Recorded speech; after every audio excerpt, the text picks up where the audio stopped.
Hello and welcome to the Knock On KCLR and Scoreline.ie's weekly rugby podcast. James Blanchfield and Tom Crotty join us this week. Hello, lads. Hello. Well, Stephen, how are you? Grand. I take it we're going to skip all the local stuff this week and just go straight for the Ireland matches. Such was the results last weekend. Well, there was one big win for one Kilkenny team anyway. Absolutely, there's something to cling on to. It wasn't a good weekend for the local teams, folks. Listening, Kilkenny, Carlow, and Tullow J1s lost anyway. Tullow ladies were beaten as well in Division 1, but the Kilkenny ladies beat Byrne. We'll talk about all that later on. We're going to talk youths as well, ladies rugby, and if we get time later on, Ireland, Fiji, and Ireland, Australia. But we're going to start with you, James.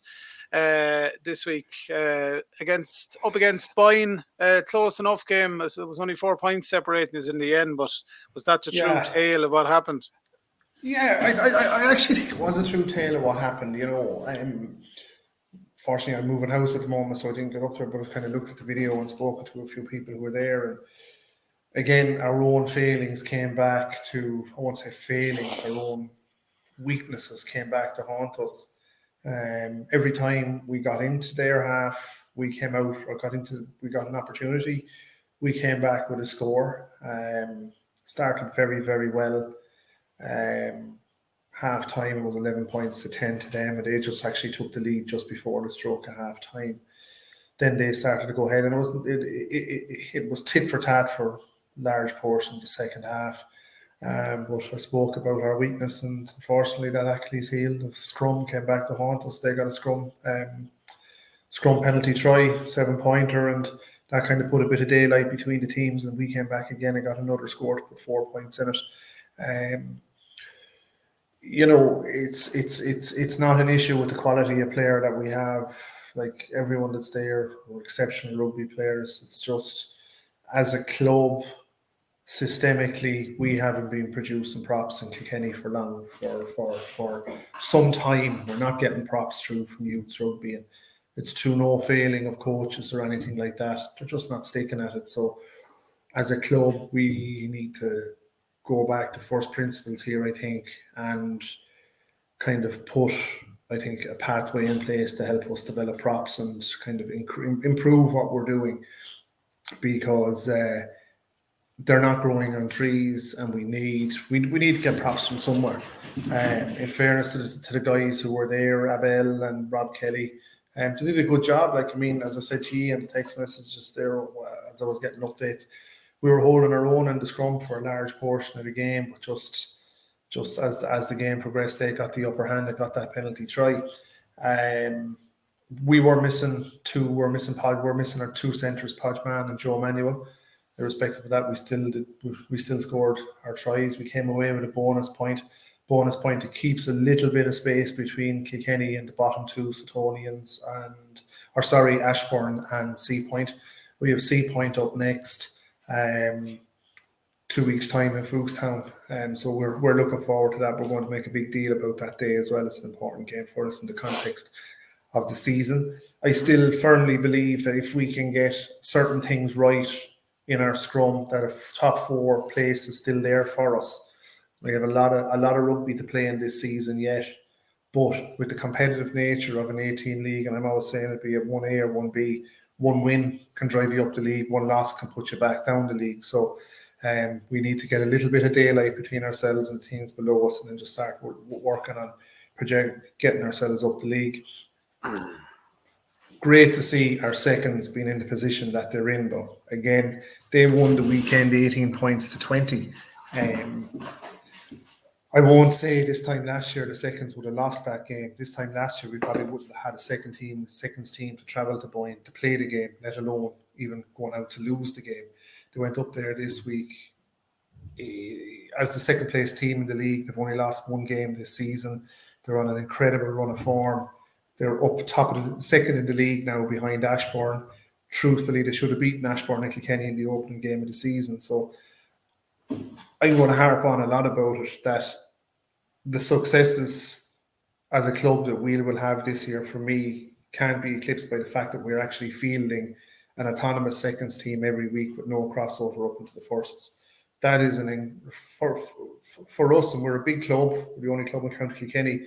We should never have an issue fielding a seconds team, but to come from where we were last year to where they are this year, having north of about 28 to 30 players to pick from every week, I think it's just an incredible achievement that Ger MacDonald as director of rugby, Dave O'Connor, head coach, John Buckley, Mark Coughlin, all these guys have done to get players, Noel Devlin, to get players back into the second setup. So, there's plenty for our first and seconds to play for this year, but our scrum woes is the one thing that we have to sort out. There is a young guy playing seconds. His name is Liam O'Neill. He's not been around a long time. He's a big, strong, strapping guy. He has suffered with injuries over the last few years, but hopefully he's after getting a good run of games under his belt with the seconds, and we could start seeing him get a little bit more involvement now with the firsts. I'd be hoping we would. I'm not privy to selection. We'd be hoping to kind of see him coming in and trying to get a shot at it with the ones as well, Mm-hmm. James, you had a bit of a break coming into the Boyne match, and now there's another gap again. Does that sort of piss you off a bit? Just from a momentum point of view, and just keeping things going, like. It does and it doesn't. We had a lot of things to fix there after the Monkstown game. We had to go away and fix them. And I think, relatively speaking, I think the lads did a good job at fixing them. The attitude was right on Saturday. I spoke after that game, and so I said it, and I wasn't impressed with some of the things I saw on the pitch, just in attitude. The attitude was spot on from what I heard last weekend. They all went out there. Obviously, you're always going to have areas for improvement. You're always going to have the occasional guy who'll do a bit of giving out, but last Saturday, I believe everything was spot on. It's just small little bits of detail we have to get. But yeah, 2-week break. It's not ideal, and then another 2-week break. It suited us in a way that it gave Roy Stanley an extra week to get back from injury. Roy is back now, so it's crazy. Like, we have squad depth that we never had before, but we still can't get our full strength team onto the pitch because certain guys are here, certain guys are there. But it's it's not ideal, but I think you'll take it as well. It's one of the quirks of playing on in 1A is that you get those breaks and you get your Saturday rugby. But we just have to roll with it. It's the same for everybody. Yeah. James, any youths news this week? Yeah, plenty of youths news. There was a lot happening there. I should get it up here now just to refresh myself. So the under 16 girls were way up in Coolmine. It wasn't their day, but Pat Dowling, their coach, was fierce happy. They gave it everything that they could. They went out on the pitch, had massive numbers up there. I think they probably had 22 or 23 players travelled. They were delighted up there. For us to have 2 girls teams out, 3 girls teams talking out every week now it's progress. Derek Lawler had the under 14 girls up, or the under 14 girls up in Coolmine as well the weekend. They won. Again, they had a serious contingent of players tagged out. So Lee Selman's under 13 boys had a very tough day down in Enniscorthy. But at that level, Enniscorthy Enniscorthy, what Lee was saying, they're probably one of the best teams in that division at the moment, but we have probably some of the most successful coaches as past players coaching that team, and Lee Selman, Brian Comerford, and Pat Holden. So they'll be a good team to maul and pick and go anyway, if anything, And then the 14 girls had a good win, and then Vinny O'Shea's under 14 boys had an attritional hard-earned win against Mullingar in Kilkenny on Sunday. So look at a mixed bag weekend all around for the youths, but players are coming back from hurling now, from camogie and other sports, getting back into it. So the numbers are improving every week. So the objective is, as I often say, winning trophies at underage level is short-term success. Where it matters is all these kids and boys and girls are enjoying it, they're having good fun on the pitch, and that we're getting a cohort of them through to adult rugby every year. So I think that's what success really is, Absolutely. Your women had a good win the weekend. Yeah, the women's team are 24/7. They're really flying the flag for everything in the club at the moment. I have to hand it to them. They're just they're just going out doing the business every week. Tough game this week now against I think Southeast Lions. Yeah. That's kind of going to be, looking at the league table, that's going to be a tough game for them to play. But you just have to hand it to them, like the numbers that they have, the players that they have. You're reading the reports, looking at what they're doing, talking to people. They're building something really, really good with the women's team. They got promoted last year. They won the league. I don't see any reason why they can't go for back-to-back promotions. Go to win the Division 4 Cup again, or this year. It's just like, I have to hand it to him, Paddy. He's doing a great job. But the thing is they're all in it. With the women's team, they're all in it together. You can see it, and there's always a big number of them training. They train late on a Friday night to facilitate all the girls who are away in college. They make the effort to get back, and it's those little things that make such a difference for them. If young Lucy Hart there just running in tries for fun, like, I mean, I think she could be up to 6 or 7 tries this season in 5 games. They're unbeaten in 5 games. They're top of the league. They were very disappointed to get a walkover from St. Mary's the previous week. But I just think watch the space women's rugby in Kilkenny, because it's riding the crest of a wave at the moment. And I think we can only, the popularity of it is rising every week. But the fact that the women's first 15 are winning every week as well, there's a massive incentive for people to keep it going and interest. But one thing that strikes me about our women's team every week is the numbers that they have and the competition for places. You know, I'm seeing the teams every week. There's always changes here, there, and everywhere. You know, and Emer Kelly, I haven't seen her name on the team sheet. I think she might be injured, or she might be away. But Rosie Miller is there as captain, and they're just all rowing in behind one another. It's great to see. So I'd be putting a few bob on them now to win that league this year. Absolutely. They're cleaning us out of Sports Star Awards in KCLR there, isn't it? We have a conveyor belt of them going out to be nominated left, right and centre, but like you said, James, deservedly so as well. No, it is deservedly so. Like, I mean, the work that they, like, I spoke about our seconds a few minutes ago, and that our seconds came from a poor base last season, the season before, to where they are. Our women's is even like much more of a remarkable achievement, that there was zero. They were coming from absolutely zero. Paddy pulled it together, and they are where they are now. So they deserve a lot of credit for what they've done, what they've achieved. And look at one thing we always say is they've put themselves on a pedestal now, and you know, it's up to them to keep them there. And I'm in absolute no doubt that they will. Yeah, absolutely. Good stuff, James. Thanks for the update from All Things Kilkenny. Tom Crotty, what happened in Kildare? Yep. Jesus, where do we start this? That's not good. No, look, there's no point in beating around the bush. At the end of the day, I don't know what happened. There was something weird going on from the whole lead up into it. Like, we had a poor training session Friday night. There just wasn't the same buzz when we went up to Longford. Even our warm was flat. The players were flat. Like, we went out on the first half. We went out was quite, we were playing against the wind. I thought we did quite well. They scored first, kind of a soft enough try, but they got their try. That was grand. Then they got 2 yellow cards, so they were down to 13, and we scored a try. It just seemed to take forever to score the try, and even when we scored the try, it was sort of flat. There was no real, oomph behind it. So we went into the breaks 7-0 kind of, and we just thought, that'll be kind of we'll kick on from here, but we didn't.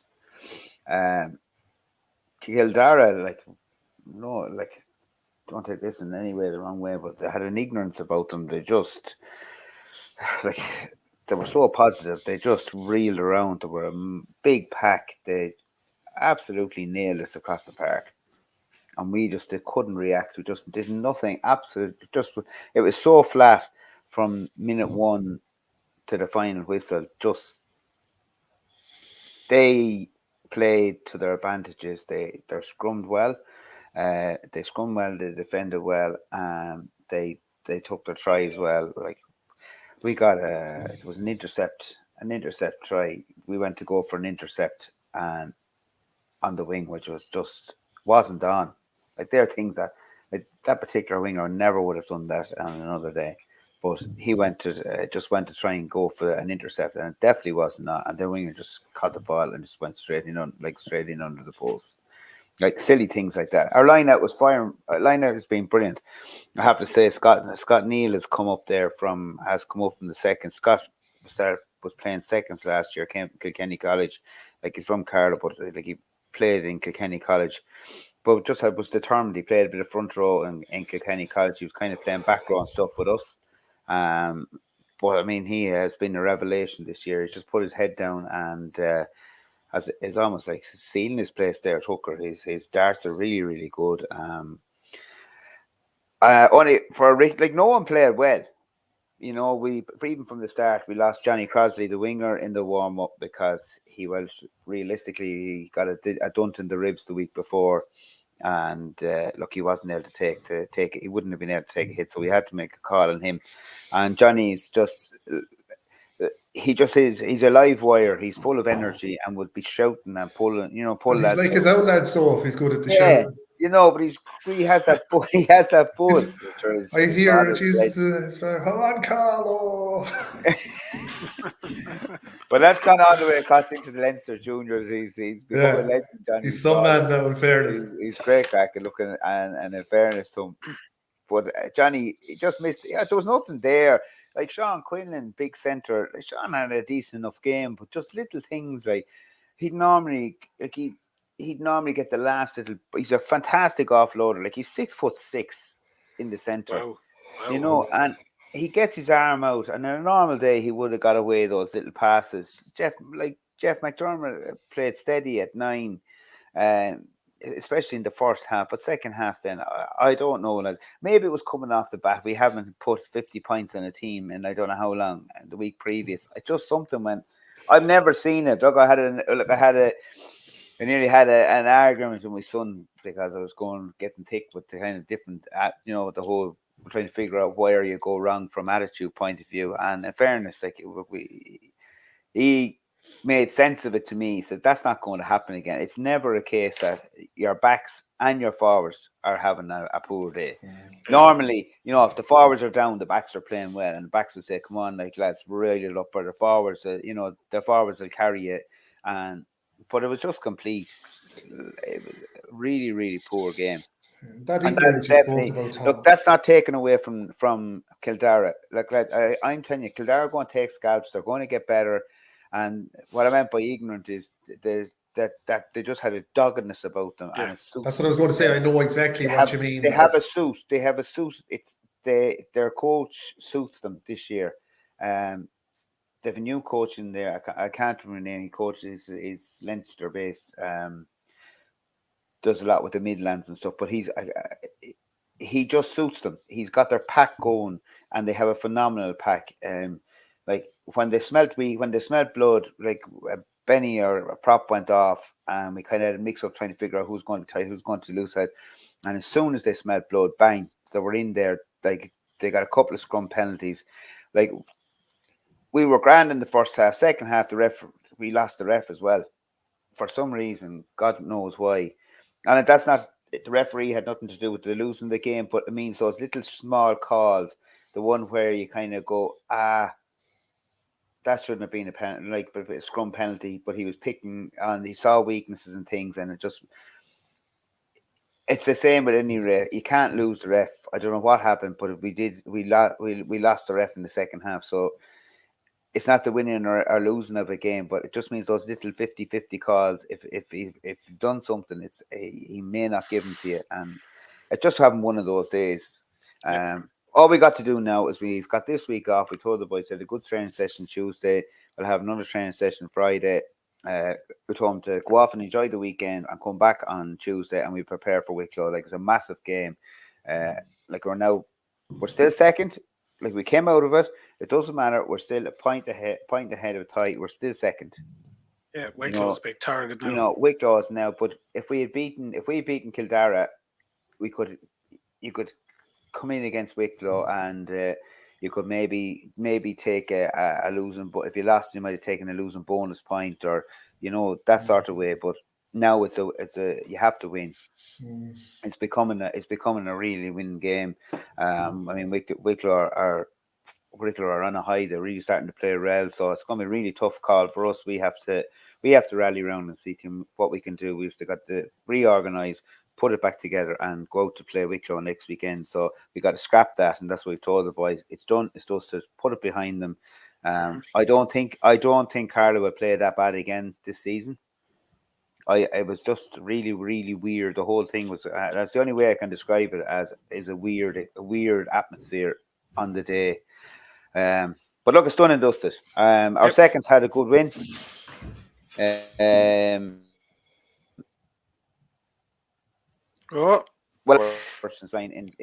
in a gale force wind, absolutely saved us because there was 4 points. Then our seconds had a good win, 12-10. Again, played last year. Kildare wouldn't have been in the same position. They wouldn't barely had a team, but this year they have a strong pack again. The boys played a really, really tough game in the first half. They were against the win, and I think they spent the whole game. They're 22, so by the end of the game, they were absolutely shattered. But I have to say, Reese Roberts had a great game at prop, and actually we suffered when he went off. The scums went back. Dave Keppel, the captain, was leading by example all the way. Young players, Mac Keogh and Milo Feen. It was great to see Milo back in the backs. Just added something, and I have to compliment our 2 students that came in, one from Chile and one from Spain. That's Diego and Joaquim. Both of them are in the backs. Both of them had great games and have been an asset to the seconds there. So hats off to them. They had a loss the week before, so I mean it was really just getting them back on the horse, and they'll have to kick on now. They can't. We need our seconds to be firing for the worst to be firing. So Diego's not playing for the Chile team against Leinster now, or anything, no. No, it's Joaquim. Joaquim is from Chile. Joaquim is from Chile. That's his nickname. Is actually we just call him Chile. Yeah, so no, they're going to see. Yeah. See, actually, laughs. We're really out there with the nicknames, just Chile. Yeah. Creative as well. That's it. So now we'll move to the girls, the Rhinos. The 16s had a really, really good win against a tough Dundalk side in the quarter final of the plate. It was league last weekend. Sorry, league. It was league. So, fantastic win at home. It was a really, really tough game. We came back in the second half. We were struggling in the first half. Their backs were really, really good. Just jinky and quick. They didn't really have a pack as such. So even tap penalties went straight out the back line. I don't think a forward saw the ball when they came to tap penalties. Or if the forward saw the ball, they passed it straight away. But the girls got knuckled down the second half and won reasonably well in the second half. So they're out now this weekend. We're at home in Tullow this weekend. We've a 11:30 kickoff against Mullingar in the semi-final of the plate. So hopefully now we had a great training session last night, and hopefully we'll knock on and try and get the win out of that and get into the final. So it'll be a nice little Christmas present for us. The under-14 girls, the Rhinos had a tough loss against Wicklow away on Sunday, but a lot of those girls have never played. There's an awful lot of them have never played. A lot of new girls in, but they have great numbers, and give them another year or two, and you'll see some difference in the team. They're maybe not getting the results; they're not going their way at the moment, but that'll come by the end of the season. They're graded now into their league, so they're in the league that will kind of be more suited to them. And in fairness to their coaches, they're giving them, they're giving them all game time. So they're getting their game time, and that's the main thing, is development at this stage. So they'll come well over the next while. With the youths, then 18s had a good game against good win against Longford. Then 16s had a narrow loss to a very, very good Wicklow side away on Friday night. And as I said, we'll do one team every week. Our 16s had a really good win away to Longford. And I thank John Lyons ended up one of our first players of coaching. We've 2 of the first coaching the team, which was great to see. 2 of the lads are down coaching them. So there was tries by Freddie, Shawnee, Rian, Franz, and James, and Zach scored all 5 conversions. And we had Finley Finley was man of the match, and he made a big impact this time. We've had the grand little team. They're just, again, they're developing. By the time they get to 18s, they'll be a force enough to reckon with. But they got it ended up being a tight win, but the score was 40-36 in Longford. And I was told that if there's anyone from Longford to say thank you for the hospitality they showed, which they always do over there. Yeah. And that is us. Good stuff. In fairness to Longford, it's a good place to go to get grub.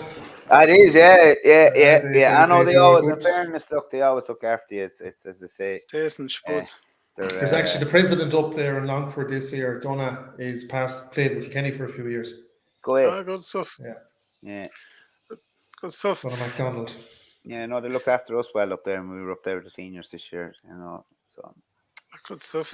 Tullow wise, lads, I suppose I'll stand in for Johnny this week. First of all, I want to pass on our condolences to the family of Evan Fitzgerald. He's a past president of Tullow.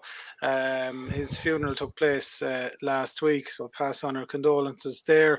The Tullow firsts were beaten by Dundalk 2015. Dundalk opened the score with a converted try.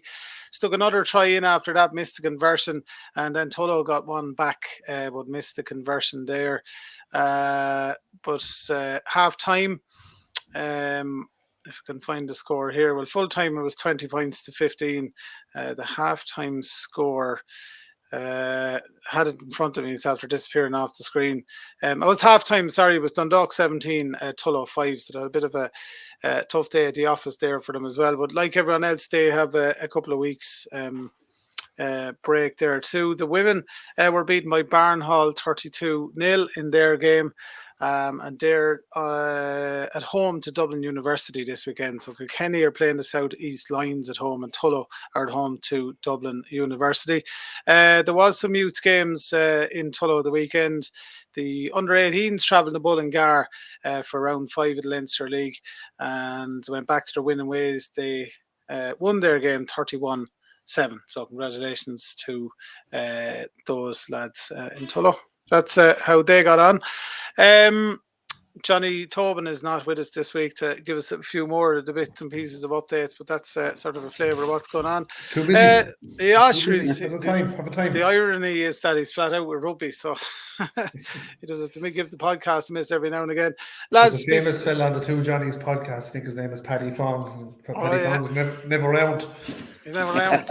A bit like our Johnny.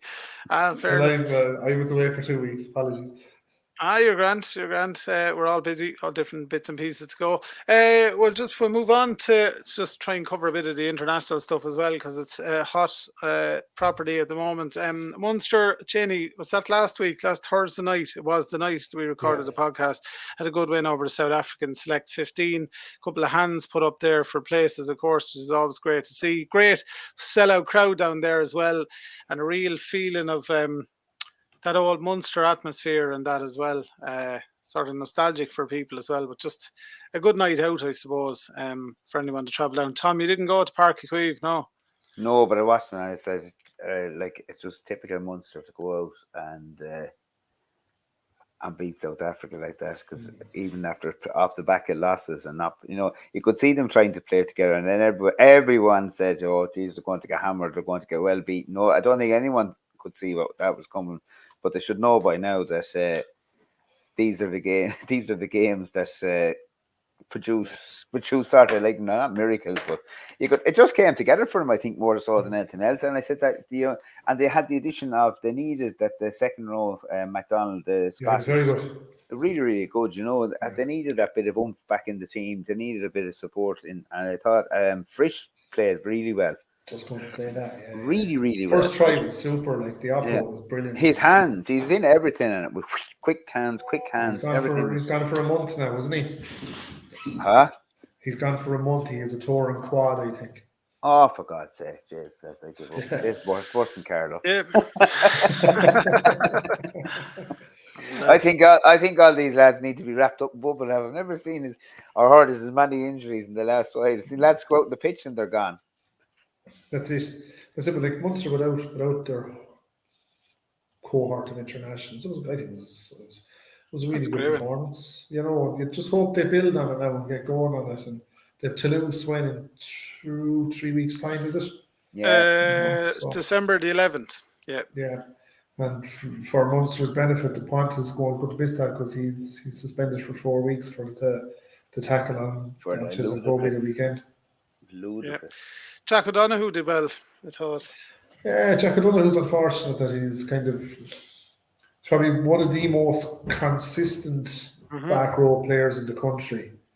But he's unfortunate that the back row players that are there, O'Mahony, Van der Fleer, probably the best back row player in the world at the moment, Van der Fleer, the truth be told, and others, they're just hitting such heights that he can't get a look in. But it's good for Munster. But obviously, O'Donoghue wants to be in with Ireland. But his level of performance is just so consistent. Without doing anything extraordinary, he does all of the simple things well. Absolutely.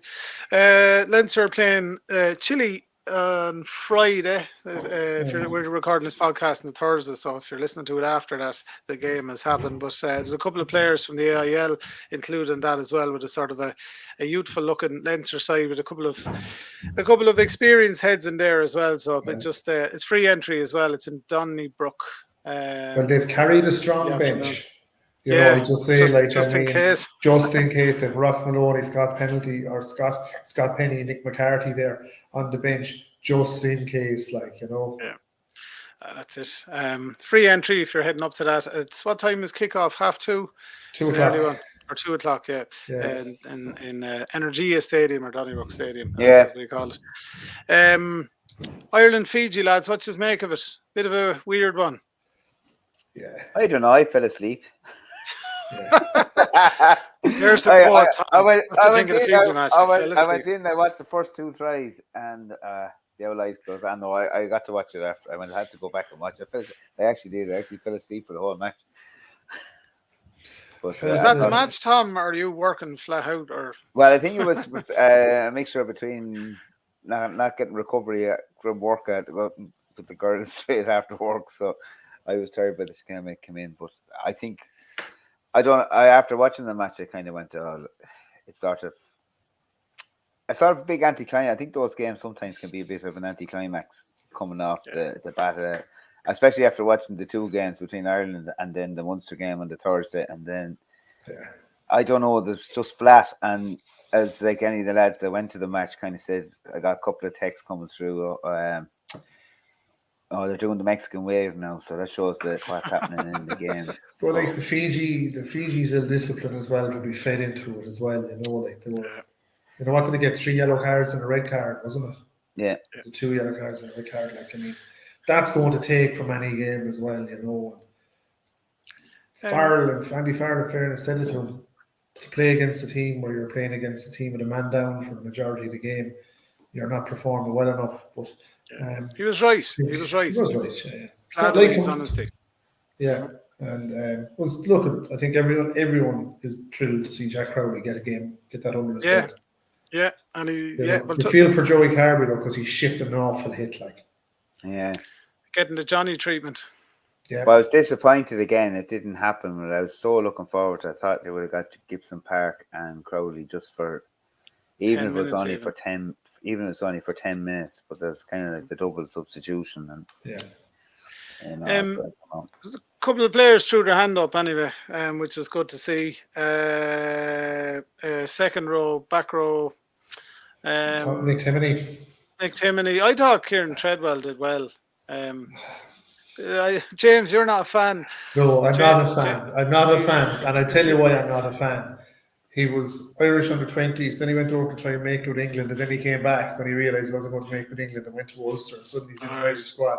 That's why I don't like him, you know. We don't want you now, says James. Yeah. It's kind of like Jack Grealish carry on, you know, and Declan Rice, but not that extreme. but like, I just kind of, I don't know. He doesn't for a second row. You need a second row to really impose, and he's all business. He's all action.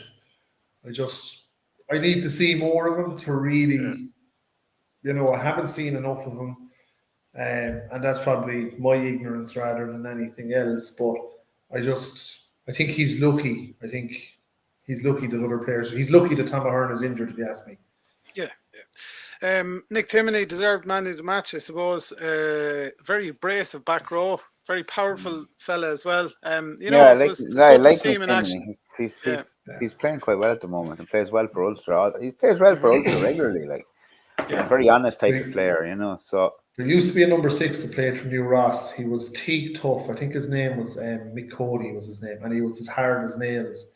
And he's the very same as Nick Timoney reminds me of this fella. No, I'm not comparing New Ross to Ireland, but they just have the both same way of playing rugby. They just play hard or play nothing, And even the way they run, the way they look, the comparisons is crazy between them. But Mick Cody wasn't Mick Cody. He was a serious number 6. Absolutely. Well, Jack Crowley's performance in that game has been rewarded this week because he's on the bench. I know there's been an injury, obviously, to Joey Carberry, and Johnny Sexton has recovered from injury to start there. It was nice to see Jack on the bench there because Ross Byrne was called into camp as well, so he'll be running injury cover tomorrow for that game. But the team pretty good, lads. It's pretty strong. Yeah, I'd be very happy with that anyway. I'm delighted to see Jimmy O'Brien getting another shot. Yeah, absolutely. Yeah. They have to be. I think it's a serious pack. It is probably our best pack there. There's not a whole lot you really can change. No, you wouldn't change. You can't really change. Rob Herring is very lucky. I think personally, I think now Rob Herring should probably be 4th choice hooker in Ireland, but I think he's just lucky. I would. Who's the third? What? Will be Leinster 1 and 2. Who's third? I think one of the Munster boys would be third, or maybe even the little guy in Ulster. What's his name? Taylor, is it? Yeah, my jury's out with Munster hookers at the moment, so I'm not happy with anyone anyway. So just don't mind me. Yeah, I think it's great to see Cian Healy in on the bench, but I think he's going to become Ireland's most capped player in the next 18 months. There's no doubt about that. But we know what Cian Healy can do. I said that to you a few weeks ago. I'd love to see Jeremy Loughman just get a starter game time against an Australia, South Africa. That's where you're going to test the guy. You're not going to test him against the Fijians. No disrespect to the Fijians, but I think it's great. I think there's a focus on the future there. You can see with Jack Crowley coming in, and I think in previous years Bundy Aki would have been landed straight back into the 12 shirt. I think it's great to see McCluskey holding on to that jersey for himself.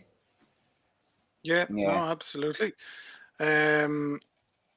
Bundy Aki gets back onto the bench because Robbie Henshaw's injured, so he sort of appears back in there. Craig Casey, of course, great to see him on the bench as well. For big games like this, like all these other injuries are sort of blessings in disguise as well. Jack Conan, lads, was a huge fan of him. Not so much anymore. Wasn't terribly impressed with him against Fiji. I don't know. What do you think? I'd like to see. Now I'm going to have a brain fart. I've been doing it. Gavin Coombs. Yeah, Gavin Coombs. Cover number 8 and back row. Yeah, I'd like to see Gavin Coombs getting shot. I know, but then he didn't do himself any favours in the last game or two. I don't know. He hasn't been going as well as he was. But his stats against, comparing the two, I think he deserves a shout, but I don't know. I think Jack is there the whole time. He's just solid, and he's just going to come on. And everybody knows. Look, it's like Cian Healy. He does exactly what he says in the tin. Dave Heffernan was Joe McCarthy actually is one that we forgot to mention. Joe McCarthy, first cap. He's brilliant. I saw that chap at Kilkenny a few months ago training, and he is an absolute tank. Yeah, you were well impressed with him, James. Yeah. That day. Just talking about hookers for a second, go back to Rob Herring, the fella from Connacht, Heffernan, is it? Dave Heffernan. Yeah. He's been training with the squad as well. He's not the worst in the world. Yeah. But international, I don't know.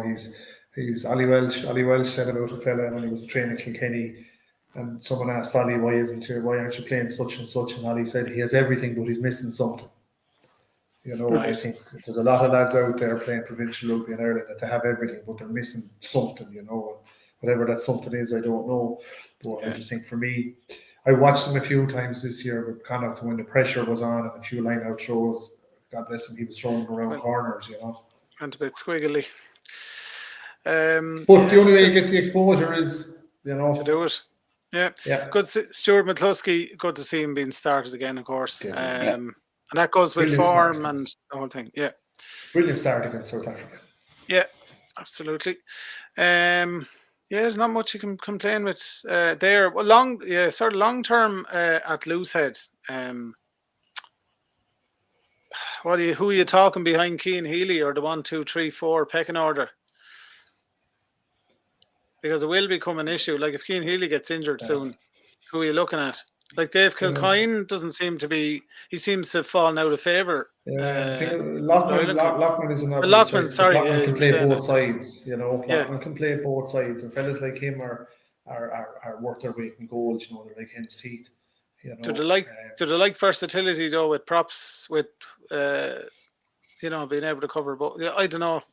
Look, you see Andrew Porter started as a tight head. He went over to the loose side. He can cover both sides now as well. Yeah, so that's a good point. I have not been a fan of Finlay Bellams for years. I could never understand why he was there. When I saw him come on against South Africa, I think I text G and goes, "This is going to be a disaster." Mm-hmm. He worked really well went on, and I think that he wins 2 penalty scrums. I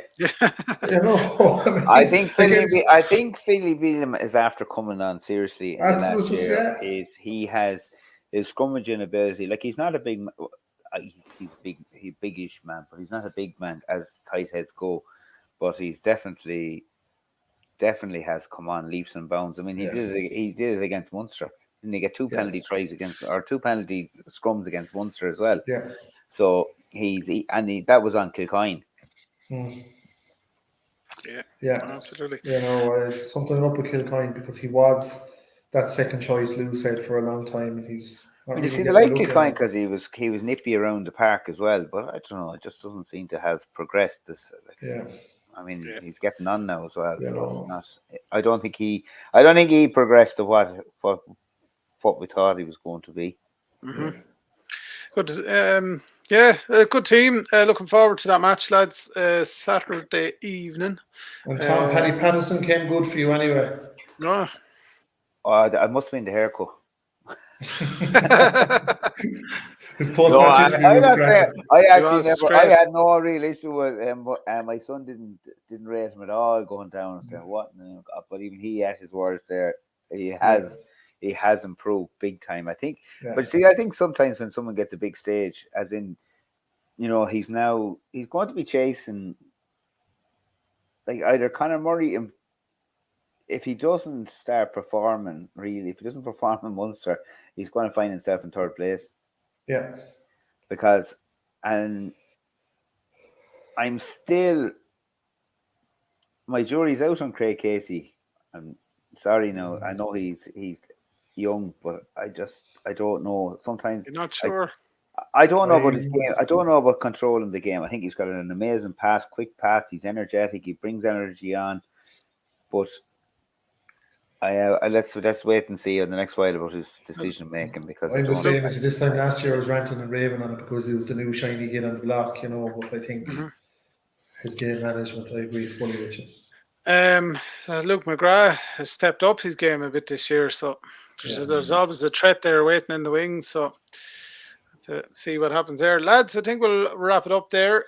These are all off this weekend, so enjoy the break. If you're going to the Ireland match, enjoy or whatever you're up to this weekend. Steven, so there's one thing I have to compliment someone on because if I don't, I just want to the Black Ferns play the Women's Rugby World Cup final was some game. Fantastic! It was just hammer. Like, you're talking phenomenal. I know England got the red card, and probably it could have been the losing of it for them.